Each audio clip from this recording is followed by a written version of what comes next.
My name is Michael Duke, and on this channel, I like to cover stocks that are interesting, among other things. So, if you find that interesting, then please consider liking this video and subscribing to the channel so you see more. Very important video today. Obviously, it's been a crazy month in financial markets. It's been a struggle for me to keep up with it all. And the biggest struggle through all of that noise is making sure that what I'm talking about, what I'm saying, is the best for my viewers and the best for myself as well. Of course, when there's lots of volatility in the markets, the financial media doesn't want to make bad calls, doesn't want to sound stupid. Well, I will say that is, first, that's a good thing to be concerned about, but we can't be afraid of being wrong from time to time because that's just part of the game. The game is being right more often than being wrong, or being right in larger quantities than what we are wrong on. So, I'm going on vacation this weekend, but I'm really trying to knock out a bunch of pretty pertinent uh, issues to discuss here today. I also, of course, am doing a analysis of very interesting company, Wheaton Precious Metals Corp, ticker WPM. You see the 1 year performance here, just absolutely crushing it, up 60%. So before I do my usual run through of the company and give my usual analysis and thoughts on that particular ticker, um, I first want to discuss the precious metals setup right now. If you've been paying attention over the years, but particularly over the last few months, you might notice that gold has been the best performing major asset of all the major asset classes, and to a lesser extent silver, of course. So I briefly want to discuss what is driving this, what could potentially be driving this, and I am going to assume that the viewers of this video do have basic knowledge of why gold performs well in certain environments, but I will touch on that. So let's get started. So why would gold outperform? Well, gold is kind of like a bond like asset. So you think about a bond, right? A bond has cash flows. Obviously, gold does not. But what makes gold a bond like asset is that bonds, particularly treasury bonds, are seen as a safe haven in times of economic distress. The fact that they provide certainty of cash flow, and throughout history, in many stressful economic periods, have provided inverse correlation to stocks. They're seen as a diversification tool, right? Well, what gets interesting is what happens when we incorporate the concept of real interest rates. In other words, the rate of the treasury bonds after you net out inflation, right? Um, so real interest rates, I think, tell a lot of the story behind gold, and what drives the demand for gold. So if you think about it, let's just do some simple math here. Um, if the treasury rate is 4.5% and inflation is 3%, then the real interest rate is 1.5%. What happens when inflation expectations, or other words, the forward expectation that inflation goes to a certain level? What happens when inflation expectations are at 6%? Um, well, then inflation expectations are different than inflation, right? But the expected real interest rate is now negative 1.5%. And then when inflation surges to 6%, if it does surge to 6%, then the real interest rate is now negative. Now, real interest rates should not be negative, and real interest rates being negative puts upward pressure on nominal interest rates. Okay. But in a scenario where real interest rates are negative, then gold catches a bid because gold has a negative interest rate nominally. It costs money to store gold, physical gold. You buy gold bars, you put them in a safe, but you did have to have the safe. You did have to you have to have some sort of storage space, and you can imagine if you have pallets, tons of gold, millions, billions dollars worth of gold, that you do have to store that somewhere, and that has real carrying costs. So gold has a negative interest rate. It costs money to own it. Uh, and so when real interest rates go negative, then it, in theory, should become attractive relative to treasuries. Well, another reason why gold might outperform treasuries is because treasuries and all bonds, pretty much all investments, actually, stocks, bonds, private equity, other forms of credit, have counterparty risk. The risk that the party securing the security is less creditworthy than you think, is going to default on their obligations, you name it. That's counterparty risk. Assets like gold and silver and Bitcoin do not have counterparty risk. And I say Bitcoin with quotations, air quotes, because the counterparty risk of Bitcoin is somewhat vague. And the reason for that is we don't know who the creator of Bitcoin is. So Bitcoin does have small counterparty risk, actually, in my opinion. But gold does not. Gold that you have in your physical possession or custodied on behalf of yourself by a third party has minimal to no counterparty risk. Obviously, if it's stored in a vault, there is small counterparty risk there, but you get the idea. So treasuries, on the other hand, do have counterparty risk because the US government is the counterparty. So what's going on here? What's going on here is the Trump trade, since the tariffs have been announced, is that the markets are flashing some slightly lower confidence in the United States financial system. Okay. And this is a trend that's been brewing for a while, but the tariff Liberation Day announcement is accelerating that momentum. And so when you have something like tariffs, which my view of tariffs is that they are, and I made a video about Cortiva yesterday where I discussed some of this. Tariffs are deflationary first, inflationary later, because they cause a supply side inflation shock. So in that environment, inflation expectations are now going up. And we're talking about inflation expectations maybe a year out in advance, not 2-3 months. Okay.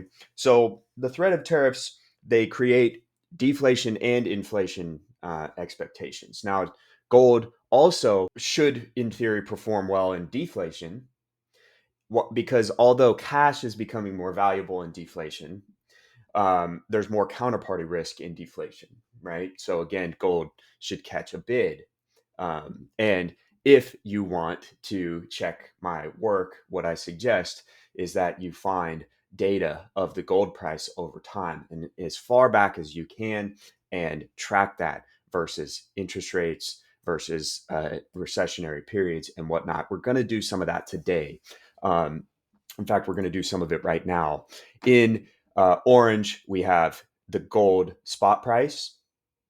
In purple, we have the silver spot price. And here we have the S&P 500. One thing that I can't easily or don't easily know how to do in Seeking Alpha is to show bond returns, which would be helpful. I don't know if the TLT goes back this far. That's not good data because it doesn't go back the extent of the analysis. So for now, this chart as agnostic to bonds. But what we see here is obviously in a normal functioning economy, an economy of growth, then equities are the preferred investment vehicle because they allow you to uh, capture the upside in cash flows of the economy at large, or specifically of the company that you choose. Um, what we see here again, obviously, we had the Great Recession here, right? This data is a little far back and hard to look at because these are cumulative price returns. Maybe I'll be able to pull a different chart, but I'm just going to stick to this to make a simple illustration. Here, what happened was we had um, stocks topped here at the third, fourth quarter of 2007. Okay, and gold and silver actually hit new highs as stocks were selling off here. Okay, but then what happened was as stocks sold off, so did gold and silver because that's kind of a deflation signal. A recession is deflationary, right? People spend less money, there's less GDP, and people are holding more cash. So they may have, they're taking gains in all their assets and going into cash. But what ends up happening here, right? What ends up happening here is that first the gold price moves and then the silver price has tended to catch up. But of course, we know that precious metals had this kind of huge, like cup and handle formation here. You see here. Well, what's been going on here is that gold has drastically outperformed silver. You see that because silver just went crazy and kind of topped out in 2011. Gold topped out in 2011, and then stocks took back over. We returned to growth. It might be better if I illustrate this. Oh, it's going to make me go all the way back. Oh, there we go. Okay. So I'm just going to go from the beginning of 2007. You see towards the tail end. Okay. So from the beginning of 2007, okay, you kind of get the picture. All right. So gold and silver. First, gold led. There was a spike, gold led. And then silver caught up. And that's what tends to happen. Silver has the beta of gold, it's correlated to gold with a higher beta than gold. It tends to lag gold at the beginning of a move, of a bull market, and then catch up later. I do believe that Bitcoin might catch some of that bid that normally is reserved for silver, but I don't want to put too much faith in my belief there because Bitcoin is untested in this environment. So that remains to be seen. But you see gold leads, silver lags. And then in a kind of sideways market here, silver drops further. So then let's extend it out. Let's change this to the beginning of 2020 to illustrate our point here. Okay. So again, what do we see? Beginning of 2020, of course, we had the COVID crash here. What do you notice? Well, all assets sold off. Gold was not nearly as sharp. Silver basically matched the S&P 500 in terms of a sell-off. Again, silver being more volatile. But then gold led was a positive mover. Silver caught up, and silver outperformed, right? So both gold and silver have now outperformed the S&P 500 since January 1st, 2020, interestingly. Okay. Um, so now what I want to look at is the last 6 months. 6 months is kind of an arbitrary time frame, I will say, but I'm trying to illustrate what I believe that I'm noticing, which is gold moving. Silver is both gold and silver lagging the index here. This is when the election happened here. You see there was a spike in stocks, gold and silver eased off, right? But since the year to date, that brings us back to our original chart that we had. So you see here, gold and silver really both performing strongly, but then you have our Liberation Day. But what's happening is they've both recovered greater than stocks have. In fact, gold is now at a new all-time high. Okay. So that is evidence that we are entering into a bull for gold. I mean, a bull for metals. A bull for metals meaning gold moves with strength. Gold moves with strength. Silver lags. But if the conditions persist long enough, silver tends to catch up and surpass the short-term returns of gold. Okay. So why is the setup for metals so favorable right now? Well, you've got the inflation. I already alluded to this before. Inflationary effects of tariffs, deflation first, inflation later. The counterparty risk of treasury bonds, the stalling of global trade. I mean, that's a huge, huge recession indicator potentially, right?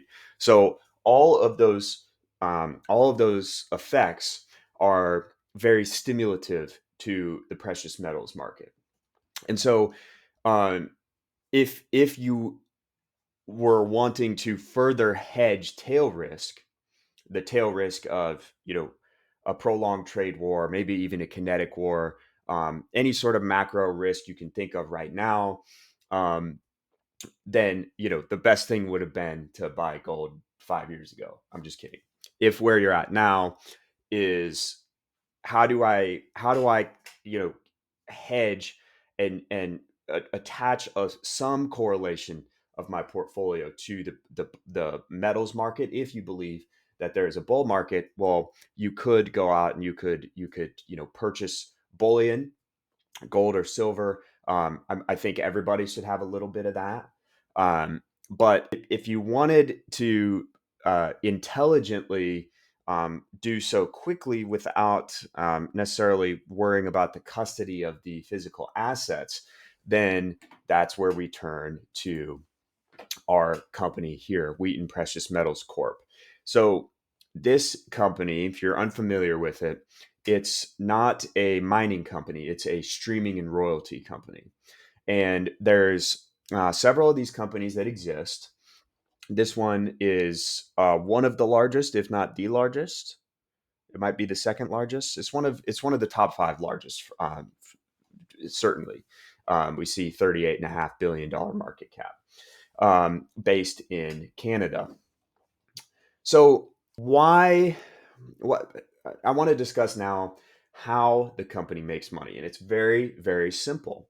They are essentially a capital partner. They are a financial institution that takes capital and gives it to miners in exchange for economic rights on the metals and materials coming out of that mine later. And so basically, what this looks like is, let's say I want to mine gold.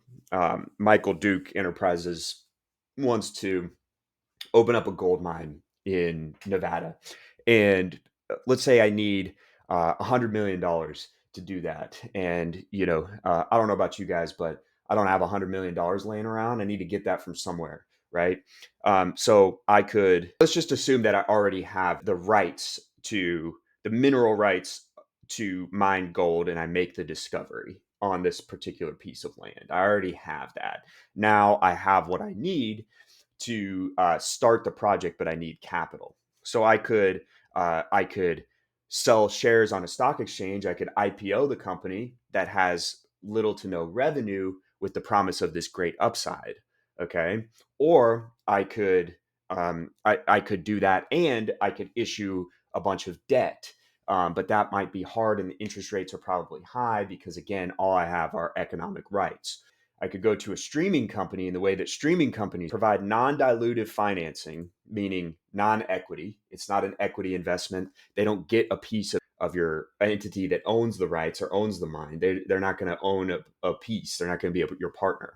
What they do get in exchange for providing the capital to build the mine, is they get the right in the future to purchase the minerals that you mine at a very low price and then sell them on the spot market at much higher rates. So I think it's probably pretty easy to see how a streaming and royalty company is kind of a leveraged play on the commodity prices. And we see that reflected in the fact that if I add my ticker to this chart, we see that here, that indeed the price of Wheaton Precious Metals has outperformed gold and silver. You see here how it's the price of this is even more volatile than silver, and there's a reason for that. It's the reason that I'm talking about, right? We see over 5 years outperformed,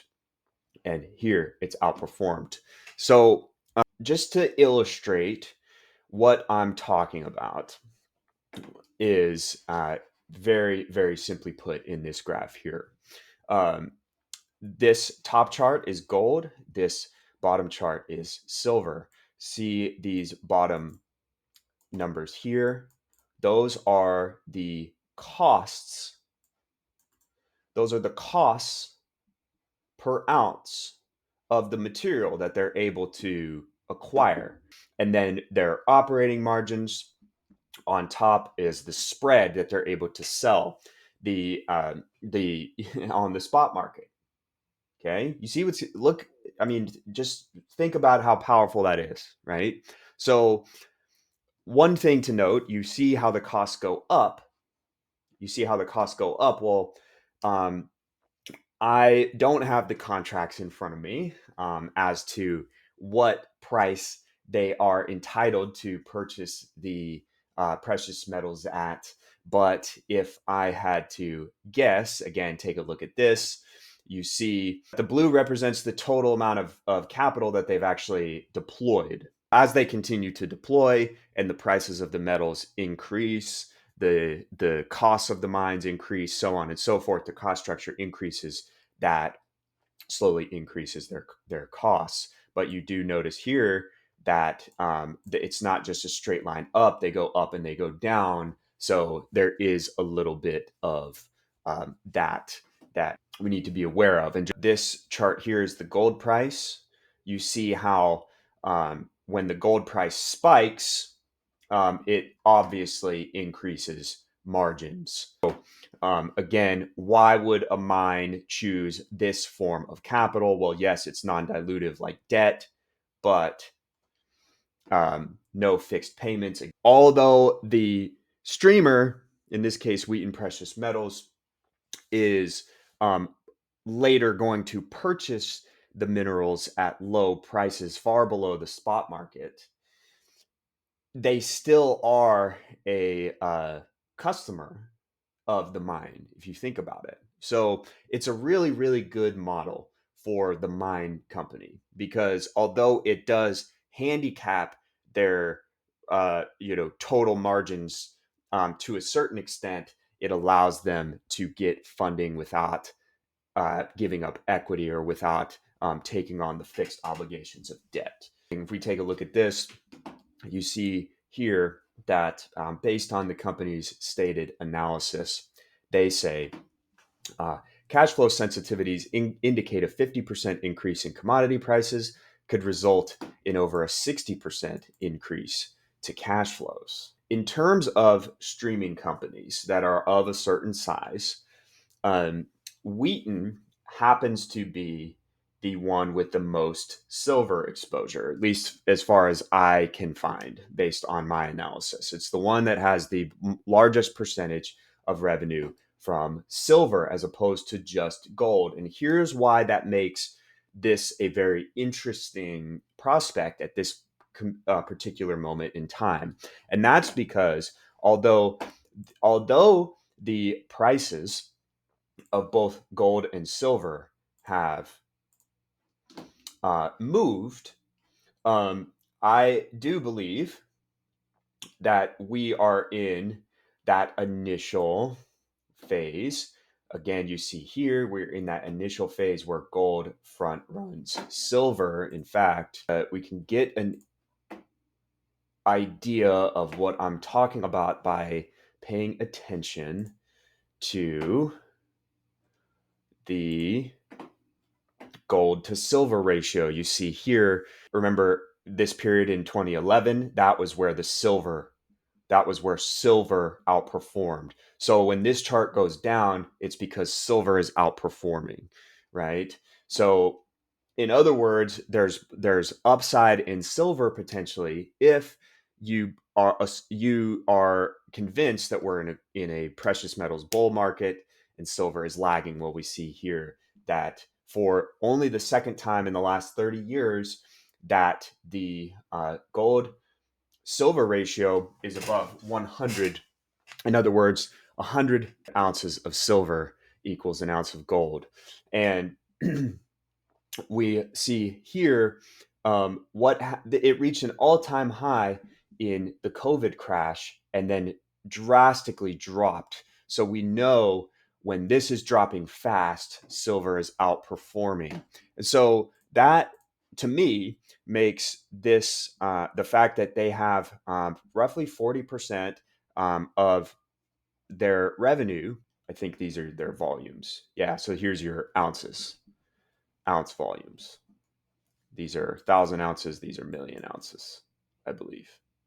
So just visually looking at that, that gives you an idea that it's not quite half silver, but it roughly matches this, if not maybe a little less, like 35%. So in other words, what is going on is with this company, you have leveraged exposure to gold, leveraged exposure to silver, and silver is lagging. And so in a late stage metals bull market, although this company has performed phenomenally well, again up 50% year to date, it could continue to outperform gold in a scenario where the gold silver ratio catches up. Let's take a look into this. Over the last 10 years, we've seen revenue effectively double. And you see here gross profits um, have more than doubled. So again, that gives you an idea of what they kind of talk about here is that really margins have gone up there. So a company like this has operating leverage. It has operating leverage, and that's what creates leverage to the underlying commodities. And we see here operating income almost tripled. So just phenomenal levels of operating leverage. Somewhere in here, they highlight how globally this company has 44 employees. 44 employees for a company that is $40 billion. Okay. Let that sink in. That gives you an idea of just how little OPEX a company like this has. And we see here explosive levels of earnings. It also, based on their model, it means that they might issue shares from time to time to create their investments. Okay. So don't expect buybacks on a vehicle like this. But we see here dividend per share from 20 cents to 62 cents a share. So dividends have tripled over that time frame. If we zoom in a little bit, this is the quarter ending December 2024. Revenues went up almost 30% from this quarter to this quarter. And we, again, have seen gold prices increase by a quarter and silver prices increase by 12.5%. We moved this much this quarter, and the upcoming quarter might, see further outperformance, and we see similar gross profit increase there. Operating income is down because of other operating expenses. Not quite sure what is going on there, though I'm sure we could find out if we took a look at their financial supplements. So again, you do notice how in a given time period, you see the earnings per share versus the dividend.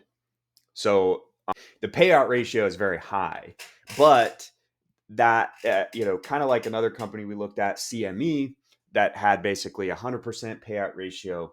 I think that that's appropriate for a company like this because it's very tremendously asset light.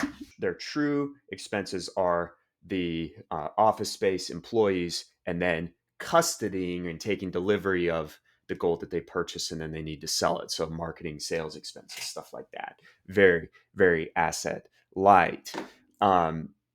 One thing that they highlighted here, again, while we're on this page, it's worth taking a look.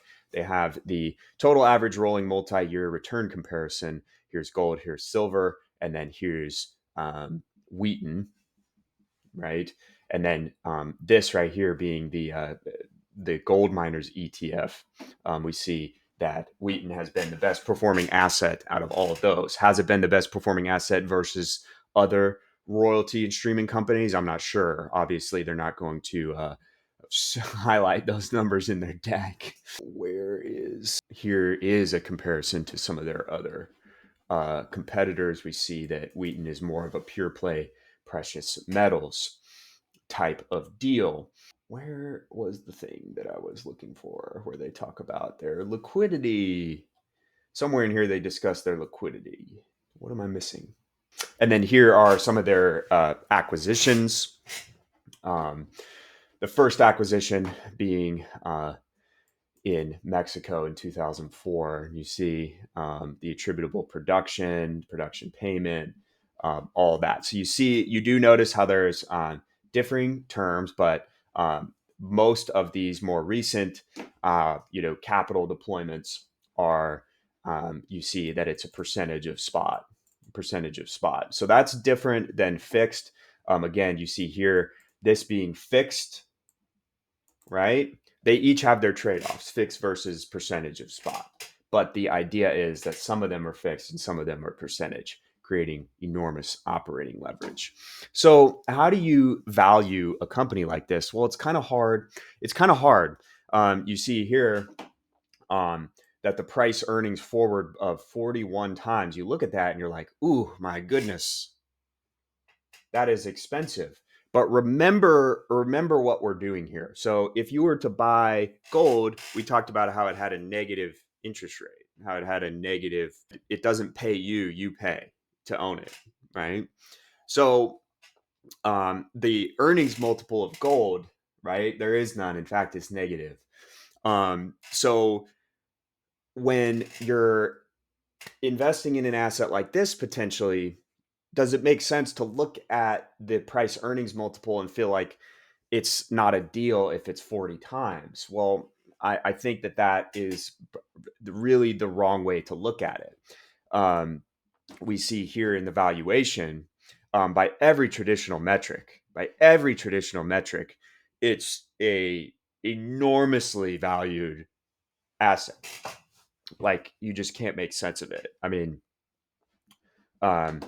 the price book, I think book value might be the most sensical way we could look at it. But even then, what is book exactly? How are they recording that? What are they attributing that to? Is it do they record the value of their rights on in book value, or just the value of their outlays? Okay, that's different. We see here, again, in this chart, we see that over the course of their history, over 20 years, that they have now recouped more money than they've ever spent, right? They've now recouped more money than they've ever spent. So in terms of the production and return curve, we're on the tail end of that. And again, we see they have very little debt and are flush with cash. We didn't even look at the balance sheet. So 800 million of cash versus a $40 billion market cap is what, 2% in cash per share. Okay, that's fine. But that's why I wanted to pull the data on their liquidity, because Maybe I was looking at something else. Let me just bring this back into focus here. I would advise my viewers out there who are thinking about how to hedge their portfolios somewhat by investing in precious metals. The the implications of this company, it's going to be more volatile than both gold and silver. Okay, it's going to be more volatile than both gold and silver. That's good when things are going up and bad when things are going down, of course. um, that being said, even if it's at 100, 200, a million times earnings, right, it still has more cash flow than the underlying commodities that are driving that. Now, that's not me saying it's a good deal. What I am saying is that the earnings have potential to significantly re-rate. We see here um, it's actually 60 times trailing earnings, 38 times forward. You see that they're, the analyst consensus is that earnings will jump by 44% here in 2025. Is it priced in? Yes. I'll tell you what I don't believe is priced in.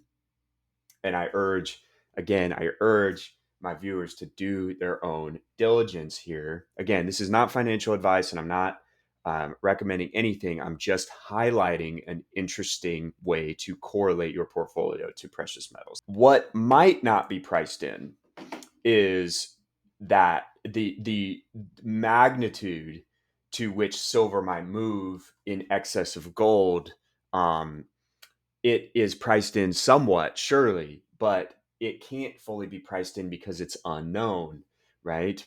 So that is the idea here, that if you are to buy shares of this, which I have, it is a risky investment. However, a bullish move in silver and a prolonged bull metals market produces more upside. And furthermore, if gold continues structurally to be in a favorable environment, it continues to perform well. So if we take a look at the technical analysis here, this is as far back as we can go. Okay. But you just take a look at this kind of long-term bull channel. And sadly, with this chart, I can't zoom out further. I mean, maybe if I'm going to go to trading view. Okay. So let's take a step back here and let's just take a look at this chart. Maybe I should zoom in a little bit more. It's just been in a steady uptrend there, because although the prices of gold and silver are volatile, the model of the business to continually deploy capital into production and then be able to monetize later produces this compounding of cash flows. This might be a chart crime. Folks, because again, here, this is what I'm looking at, right? This is our long-term trend line here. And what is going on is that in the last 6 months, it has broken out above. It's broken out above. It's obviously at an all-time high price right now. But that first chart that we were looking at, again, because I didn't zoom out very far, right? You look at this time period. Yeah, we're overbought, as they say. I'm not even looking at the whatever indicator you use to look at that. What I am seeing here is if you go all the way out to inception and any sort of precious metals, gold, anything backed asset, you need to be looking at as long of a term a chart as possible. Okay. You have to. So we take a look at this, and I mean, we just see this. That looks incredible. When gold assets are moving like this, maybe not a good sign for the macro economy. What we're here to be is to protect our money, to manage risk, and that's what gold allows you to do potentially. So again, if we go back to the balance sheet, we see here 818 million of cash, no long-term debt. and then non-current liabilities. Um, I mean, yeah, they're flush with cash. They have economic rights on the underlying commodities. And it is entirely possible that we are in a new gold bull market. So I think that this, I did my video on Cortiva yesterday. I upgraded that to a strong buy. I think that this is a very, very strong idea for managing risk. But let's also talk about the risks. Let's talk about the risks. If the trade war suddenly goes away, if all the tariffs go to zero, if we are able to put the genie back in the bottle with China and all the frustration that we've caused with trading partners, if all of that reverses back to normal conditions, well, it is very possible that gold and silver will sell off, silver particularly sharply, and this will sell off very sharply. So I think we just need to be aware of the risk that we're taking here in this. But to look at something that's priced at 40 times earnings and has objectively a very very low free cash flow yield. I mean, you see that has a very very low free cash flow yield. I think I don't think that we should be looking at that and valuing it like it's something else. We should be valuing it in relation to gold. Okay. If you were to purchase physical gold, it would not be as volatile as this, but it would have no free cash flow. So your free cash flow yield is, I think, in relation to the free cash flow yield of gold and silver physically, but also the free cash flow yield of the real interest rate. So where we're at, again, if we assume if our inflation expectations are above the 10-year treasury, we have a negative real interest rate, and our free cash flow yield here surpasses that. So I think this asset really causes us to reevaluate our thoughts on what yields are, because yields are different for this type of asset. And you see here, you should also look at the dividend as being variable, because we know that they pay out a lot in terms of the dividend. Their payout ratio is very high, the dividend. So we see here, although the gold is in this long-term bull market, in fact, it's outperformed the S&P since 2000, I believe, over the last 20 years, something like that. We see that, yes, their earnings can depress somewhat and they can reduce the payout. But we also see here in this bullish momentum here how they raised every quarter for 4 quarters in a row, right? And we see now they're starting to raise here. So that gives you an idea of where things might be headed. So, yeah, I think this is a very, very, very, very strong idea for hedging some macro tail risk, and I think it's worth if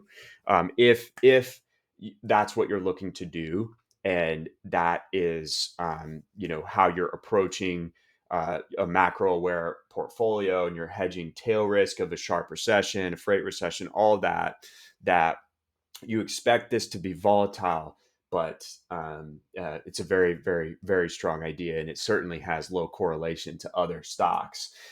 So yeah, I grade this a strong buy, and it has re-rated. It is priced in. However, I would not be surprised if it softens and straightens out the compounding path of a portfolio, given that every time that tariff announcements have come out, gold has traded up and stocks have traded down and bonds have traded flat. So it's definitely inversely correlated to tariffs, inversely correlated to tariff news. And that's why I think it's attractive. The main risk, of course, is that you over allocate to something like this, it's volatile, and the bear case does not pan out. So just be aware of that, and always be responsible with the way you're deploying capital, especially in an environment like this. But I think that this is definitely worth a look and worth further diligence for my viewers. And it's something, that I've been allocating to recently, just taking a look, allocating to. I think it's very attractive. And, despite the risks, I think that the outlook is very strong for it, at least in the short to intermediate term. As long as trade wars drag out, and we have uncertainty there, it will continue to benefit from the uncertainty trade. So, anyways, that'll conclude our video today. Hopefully, you found this interesting, educational, useful. As always, this is not financial advice. Please conduct your own due diligence. All of these opinions that I'm stating here are my own. And anyways, yeah. Hopefully you've enjoyed this. I certainly have, and I'm gonna get back to it. So thank you for watching, and I will talk to you again soon.